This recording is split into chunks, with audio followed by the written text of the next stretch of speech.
Welcome to the Growth Minded Accountant podcast, where our experts will share best practices on running your firm in the digital age. This podcast is brought to you by CountingWorks Pro. Let's get started. Welcome back to another episode of the Growth Minded Accountant podcast. I'm your host, Lee Reams, founder and CEO of CountingWorks and our sister company, taxbuzz.com. Today, we're talking about a topic that honestly is most common sense as anything we have ever talked about, but it doesn't really get enough attention in the accounting profession, the tax marketing side. It's retention marketing.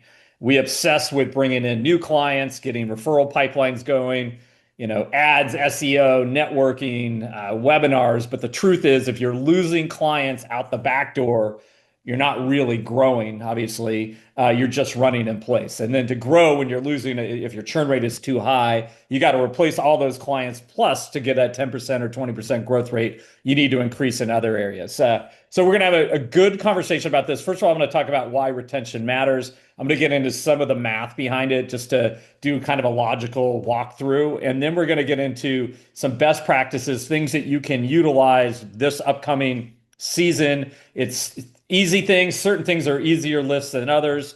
But there's a lot of really good takeaways that you can use right away. Joining me is my co-host, Rebekah Barton, Chief Visibility Officer at CountingWorks Pro. Rebekah, if you could say hello. Yes. Hey, everybody. Looking forward to this one.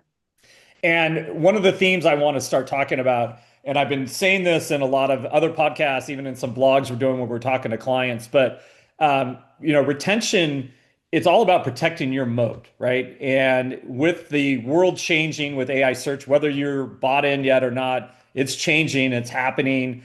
The way people decide who they work with, where they get answers to questions is changing. And what you have that these AI tools don't have, that these PE companies doing roll-ups don't have, that the big firms, Intuit and the big four, even though they're investing billions of dollars in AI, they don't have that moat, which is your client relationships, okay? The trust you've built with your clients over the years, the intimate knowledge you have of their financial situations, their family lives. Those are things that they cannot buy. Those are things that they cannot create in a tech, app. So the whole goal here for small and medium-sized tax accounting firms is to protect your moat, okay? And we're going to give you some practical ways you can keep clients loyal, engaged, and more importantly, growing with you. And that's the idea of upselling your existing clients. There's a lot of stats and statistics that talk about clients that are just once a year tax return versus advisory clients.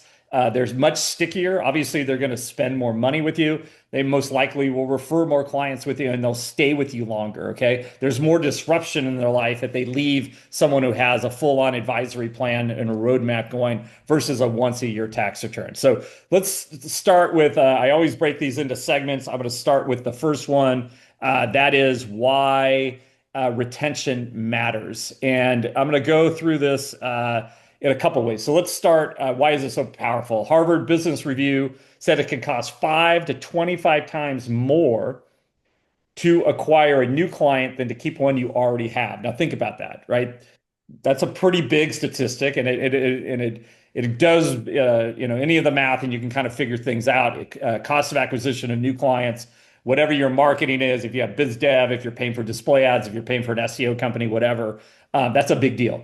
Demand Sage did a survey that found that if you increase your retention rate by just 5%, your profits can jump anywhere from 25 to 95%. And that's insane leverage. Obviously, if you have the same staff and your revenue goes down $90,000, your margins are changing, right? So if you can now not lose that and still grow and replace with a nice growth rate with new clients, that's where the math comes in, right? Another stat, Thomson Reuters reported that 75% of firms say their clients want more tax and business advice. Oh my God, what have all the influencers been saying for a while? Get out of the compliance business. Let's get into the advice business, okay? That's what keeps them around. That's what keeps them coming back, and that's what keeps them paying more. So the question is, isn't should you invest in retention? It's can you afford not to? And I'm going to talk about this a little bit more. And Rebekah, we hear it in our clients every once in a while. I think it's more the ones that are struggling that, perhaps are not as responsive as they should be to clients. Whatever reason they're not following through, they just think everything magic, goes. But the investing in the retention side is a big deal, and we're going to talk about the difference between someone who has they only have a 70% retention rate versus a 95% retention rate. It is a big deal when it comes to keeping people. But why do you think, I know we hear it, it's very rare, but every once in a while in a new client, perhaps onboarding, I don't need a market. Why do I need a market? I don't need new clients. Well, you might not need new clients, but yeah, you do, because I guarantee you people get married, they pass away, they fire you, they leave, they move. You are going to have retention. No one has 100% plus growth rate because that's what happens. What is kind of the conversations you've had with clients, and how do you walk them through kind of like to get to that aha moment that, oh, wait a second, maybe I'm a little misguided? We do have people say that periodically. Like you said, Lee, it's not super common. Most people want growth, most people want new clients. But when we do run across somebody who's like, I don't need to market, I don't have to market, a lot of what we talk about with them are those things you just brought up. Life events happen. They happen to everyone. And when that happens, it may change your situation. For example, we talk about how people move away. And even with virtual services available today from many firms, some people want a local person they can sit down with. So they might change, their service provider when they move to a different state or they move to a different country, something like that.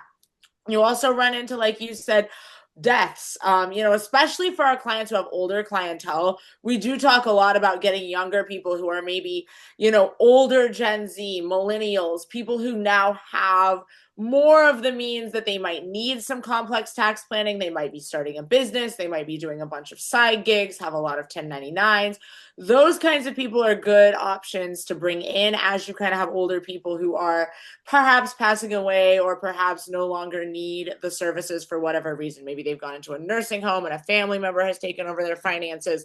There are a lot of situations that can occur. So it's always good to be thinking about retention marketing and about how you can kind of keep this cycle going over multiple generations over the years.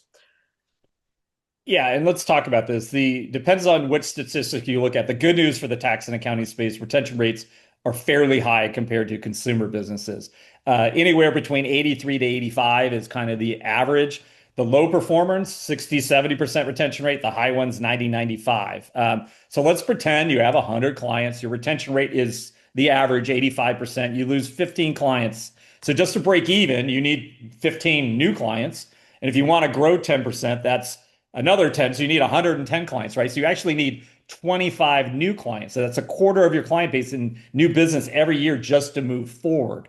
And then as you go, if you're a larger database, I'm using simple math, but it becomes a much bigger issue. If you have 250 clients, you need 62 to grow. At 500, you lose 75. You need 125 new. At 1,000 clients, you lose 150. You need 250 new. That's so, basically the bigger your firm, the more painful the churn becomes. And that's why the most scalable growth strategy isn't more ads or leads, it's better retention. So let's talk a little bit about that idea of just kind of the math. When you have a client, let's say you are at a 70% retention rate, and their lifetime value of a client, let's say, is $4,000. If you could jump your retention rate from 70% to 95%, the math actually makes it so that client's worth over $20,000 more. Okay. I think it's like 24. So you multiply that by the 50 clients that you've saved, you just unlocked an incredible amount of money in long run margins. Okay. So retention is compound interest for your firm's growth. So if you can just do the math, and let's go back to the 100 clients, and I have a 70% churn rate. That means 30 clients are leaving me, and let's just say they're spending $1,000 each. 30 times 1,000, that's $30,000 in lost revenue. Plus now I got to replace them. So what is my cost of acquisition per client? Is that $500 in marketing? Is it $1,000 in marketing? So investing in a retention plan, whether that be CRM software, a client newsletter, perhaps changing some of your processes inside your firm, is the biggest no-brainer of all times, right? If you're spending $3,000 to $5,000 a year to have a automated, like autopilot retention plan across your practice, that more than pays for itself 10 times, 20 times. So it's really important to really think about. So let's go into the best practices and strategies. I'm going to kind of open this up to you, Rebekah. I broke them down into like foundation type things. So, to me, that's like your newsletter. That's using off-season check-ins, or even just health monitoring, like tracking who's opening my newsletters, who am I meeting the most, who I have the most upsell activity, and actually kind of scoring clients. And then in those check-ins, use tools like Max to create perhaps interviews, just like, hey, I want to check in with you, ask some life event or kind of some probing questions to get to things. And I think it really makes a big difference. So let's talk foundation. Newsletters obviously is the biggest one. We just did a case study on a client who, not finally, but they had moved over to our platform and they're like, wow, what are these huge bumps every time, on around the first of the month that happened on my Google Analytics report. So Rebekah kind of shared, what was that? And he's going, and then I get all these phone calls. But it's like, yeah. Was in fact the newsletter arriving in clients' inboxes. So the newsletter is a no-brainer. It's something everyone should be doing. We do it automatically for CountingWorks Pro subscribers, but if you're not, it is definitely something you should be putting out there regardless. So here is where we're going to get into just the really foundational stuff. This is something that, in my opinion, and I think Lee and yours, every single tax and accounting firm should be doing for retention. This is not really optional. It's not super hard stuff. It's basic foundational things that you should work into your workflow at some point during your week, your month. So the first is client health monitoring. And this sounds a little bit complex and overwhelming, but it doesn't have to be. So all this really means is that you need to track engagement. So that means how many people are opening the newsletter, how often you're talking to someone, maybe if they've been upsold into a new package, that sort of thing, kind of the touch points that you're having with individual clients. And if somebody drops off suddenly, you notice they haven't opened the newsletter suddenly in 3 months or something like that, be proactive and reach out. People really appreciate proactive outreach. It's something that everyone in every industry, your clients appreciate, and it's no different in tax and accounting. So I think that's really important, is just it shows that you care, it shows that you value their business, and it shows that you're aware of the fact that they have stopped engaging with you and that you're interested in why and what you can do better. Secondarily, quarterly check-ins with everyone is super smart. It doesn't have to be a long call. You could literally just pick up the phone or even send an email, depending on who your client base is. If they prefer to communicate via email, just checking in with them, letting them know that if you want to do an advisory call, we're here for you. Here's a link to book. Very simple, but keeps you top of mind and makes people feel very seen and very valued. And then the third thing is the newsletters that we've already talked about, but segmenting your newsletters is something we haven't mentioned. It can be very smart, and we've talked about this a lot in different podcast series. But segmenting your newsletter to go out to different groups of people is a great way to provide them with more value, keep them more engaged, and keep them more interested in what you have to say. So if, for example, at the very basic level, you could separate into individual and business clients. Getting even deeper than that, you could, for example, segment your individual clients into demographics of generation. So you could have Gen X, baby boomers, millennials, and you could send out individual newsletters to each of those subsegments. So you can really break that down as far as you want, but doing some sort of segmentation and sending a couple of different newsletters is a really good way to provide a lot of value to your clients. Yeah, and I can't say this enough. The newsletter, a monthly, consistent newsletter with valuable, relevant information will be your biggest ROI of anything that you can do. Don't just send kind of these generic IRS thin tax tips. Really push into the life events. Definitely segment your client base. If your tool or your CRM doesn't allow it, find one that does, that you can say, okay, this group of clients is going to get my dual income information. This one is my Gen X information.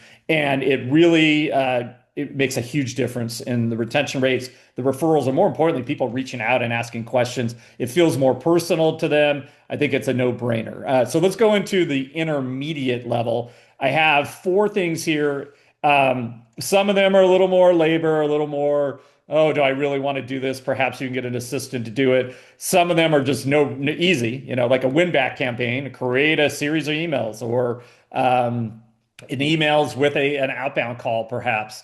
The loyalty tiers, there's something to think about in, let's say, your tax planning clients who are paying for advisory services. You include IRS monitoring free of charge in that, right? Or, there's some sort of like loyalty, or they feel they're getting something of value that they didn't expect, right? So surprise them.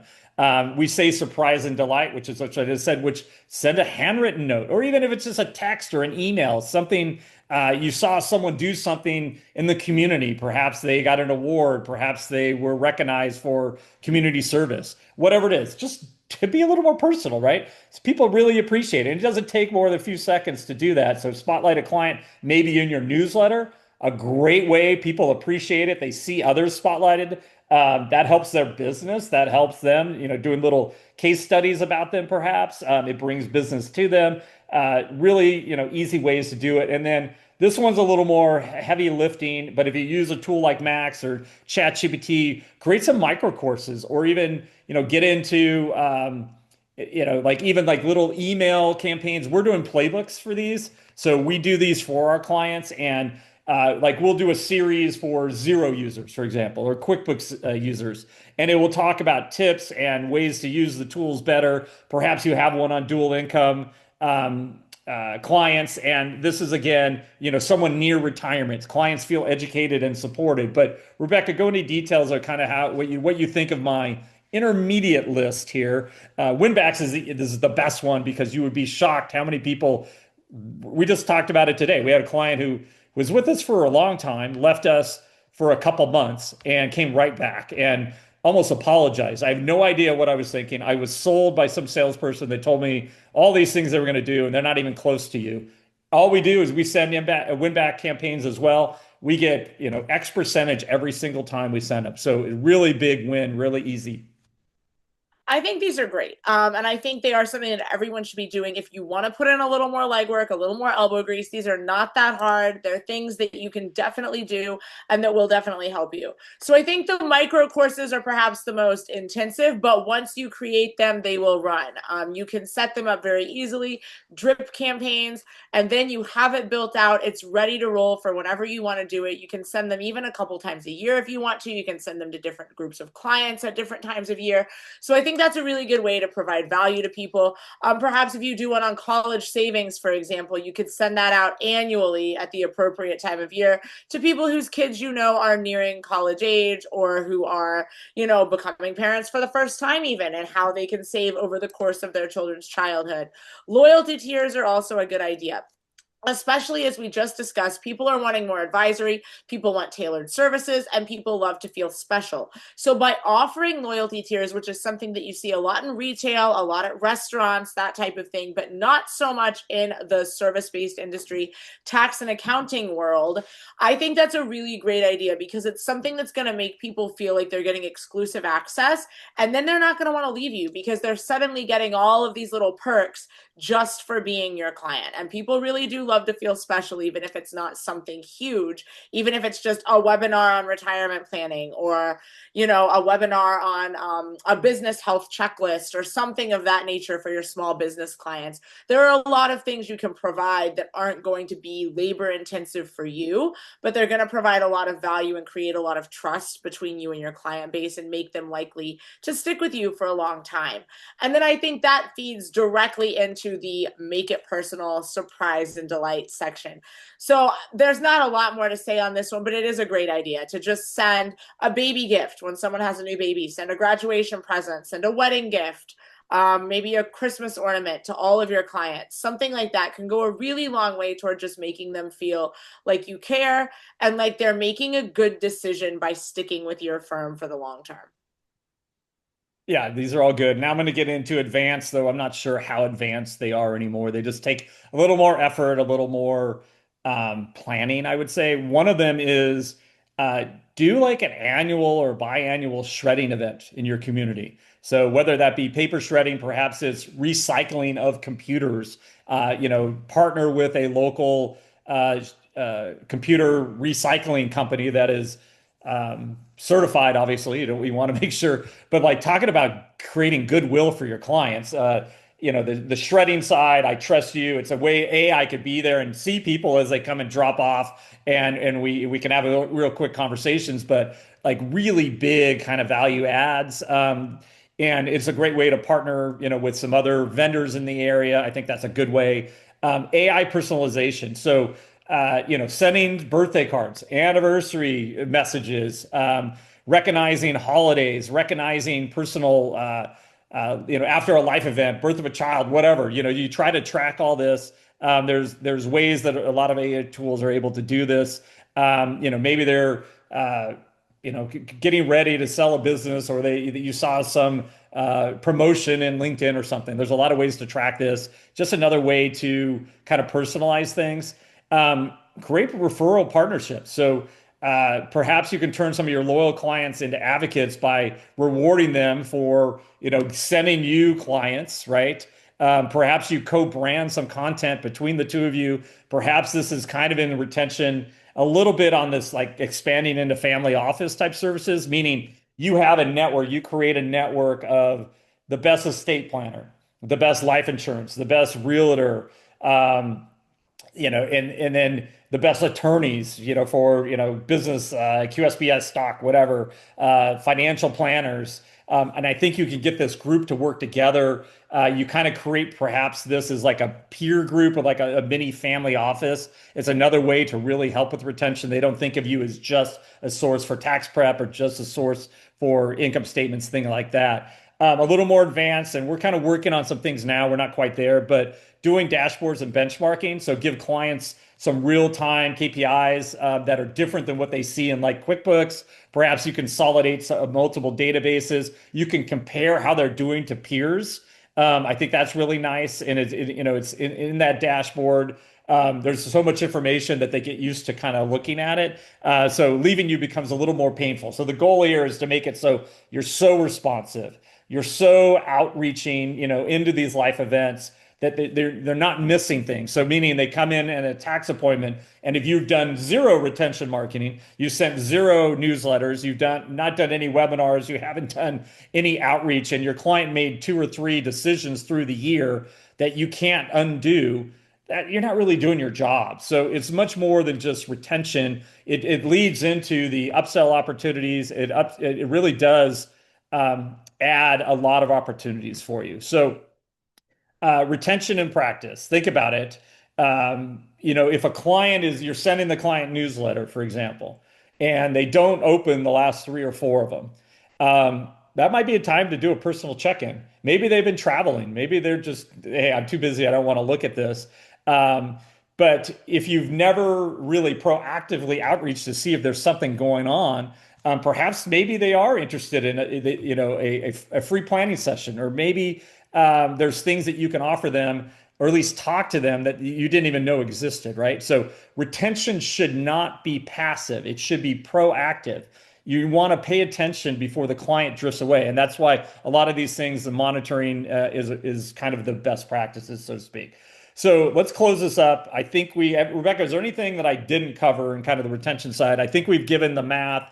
Retention is cheaper than acquisition. Small lifts in retention have massive profit impact. If you want to do more advisory, guess what? Personalization and outgoing communication is going to be key. And as AI search continues to expand, those with like cookie cutter newsletters, websites that say the exact same thing and look exactly the same, these firms are going to have a harder time keeping clients. You know why? And let's get into this. Let's go a little off track here. If my firm sounds like everyone else, and then some new shiny lure comes in who is a vertical player that has a really good storyline and built a brand that they're going after restaurants in San Diego, they might be proactively pushing content specifically to those restaurant owners, and they might make your client feel, wait a second, this person cares. It sounds like they actually know my business better than you. How does that affect kind of what's happening now in AI search as well? When people are asking ChatGPT, who's the best CPA for my restaurants, my 6 restaurants in San Diego? Kind of explain how that works.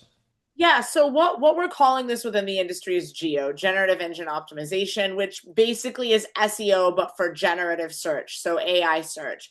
It's very important. It's where the industry is moving. It's probably quickly become 75% of my job personally is focusing on GEO more than traditional SEO. And one of the things we're learning about GEO is that these particular models, whatever model it is that you're using, but AI models in general, generative search in general, they want narratives. They want stories. They do not want basic copy that's just the same thing everybody else has, because it helps them to differentiate when there is a unique story. So if someone is coming to them with a query about finding a great restaurant accountant, if you don't have any real information on your website about restaurant accountants or very basic information about restaurant accounting, that doesn't really differentiate you, doesn't give any anecdotes, doesn't tell anything personal, doesn't tell how you got into it, these systems are going to assume that you don't know that industry as well as someone who does have all of those things I just mentioned, like personal stories and statistics, and here's how we help this person, and quotes from people, and social proof. All of these things within specific niches and industries have become even more important than they were with straight SEO, because all of a sudden generative engines are looking for stories. They are storytellers themselves. They answer you in narrative form. That is how they operate. So they are reading narratives. So if you don't have a narrative, you're not going to be found, at least not in the way you want to be. So it's really important. It's not just us saying, hey, you need to tell a story. Like, you really do need to be telling your story right now, because that's how AI search works. And AI search is the wave of the future. So the more you can tell your narrative, the more you can kind of draw people in with your story, the better off you're going to be, both from a user standpoint, a retention standpoint, and an AI search standpoint as time goes by. Yeah, it's about creating conversations both with your prospects, but I'm talking now tying this into retention and your current clients. So we have found firms that put personal photos up, show their personality, talk about their background, what they like to do. Those firms are outgrowing every other firm that feels a little more generic. You don't put your picture up in your bio page. You don't put your team's picture on the homepage. You don't talk about how you're bought in to help the community or a vertical or a niche or a service that you're offering. What you're doing when you do that and you open yourself up is you're creating a tighter relationship and more trust with your clients, okay, and with your current clients. And that's going to be one of the keys to retaining them as long as possible. Remember, the fastest way to grow isn't chasing strangers, it's deepening relationships with the clients you already have.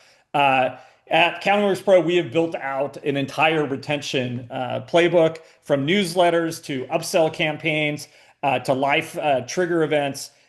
We're here to help our clients protect their moat. If you just looked at CountingWorks Pro purely for the retention marketing, it pays for itself 5, 10 times. If you could retain, let's just say 5 more clients per month that didn't churn, 60 times a year times whatever, let's say 1,000 or 500, that's a significant amount of money, okay? So 100%, if you feel a little overwhelmed or like, I don't have enough time basically to do my job right now, you don't have to. With firms like CountingWorks Pro, we basically taken kind of like a blend of a SaaS business, CRM like HubSpot, with an agency, and use all our expertise now to have a scalable solution that we can support very personalized content at scale.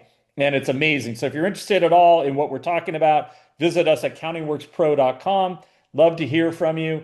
I know retention feels a little common sense, but I've heard from clients who've called us before, can you turn my newsletters off? Because I'm getting too many calls from my clients that I don't want to hear from them. So if you're in that mindset, maybe we're not talking to you. But if you are someone who says, yeah, that's a good thing because I do want to help my clients, and perhaps I can find new ways to work with them, upsell them to advisory, become more lucrative. More importantly, I keep more clients for life. That is what the Retention Marketing Podcast has really been about. So that wraps up this episode of the Growth Minded Accountant Podcast. As we continue on, we have some good themes that we're working on here in the future. Hopefully this one was a little bit of a recap for most of you, and telling you, just do the newsletter. If that's all you do, you're going to cut your churn rates at half probably. It's just like a consistent monthly valuable newsletter. Don't send thin content. Don't send the generic stuff, that's not worth your time. But otherwise, I think you'll be really successful. So again, thank you for listening to the Growth Minded Accountant. We'll talk to you guys soon.